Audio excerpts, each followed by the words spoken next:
Adlaw nga Miyerkules karon mga kaigsuunan, petsa 29 sa bulan sa Hunyo tuig 2022. Ato karong gisaulog ang solemnidad ni San Pedro ug ni San Pablo.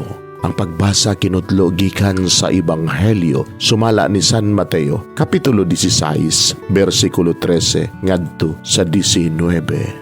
Unya miadto si Jesus sa yuta duol sa lungsod sa Cesarea Filipo ug didto nangutana siya sa iyang mga tinun-an. Sumala sa mga anak sa tao. Kinsa man ang anak sa tao? Sila mitubag. May nag-ingon nga siya mao si Juan nga magbubunyag. Ang uban nag-ingon nga siya mao si Elias, samtang ang uban nag-ingon nga siya mao si Jeremias o laing propeta. Si Jesus nangutana kanila, "Apan kamo, unsa may inyong ikasulti? Kinsa man ako?" Ug mitubag si Simon Pedro, "Ikaw mao ang Mesiyas, ang anak sa Dios nga buhi."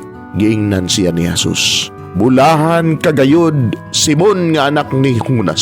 Kay kining maong kamatuoran, wala moabot kanimo pinaagi sa bisan unsang tawhanong paagi. Ang akong amahan nga tua sa langit, mao ang naghatag niini kanimo. Busa sultihan ko ikaw.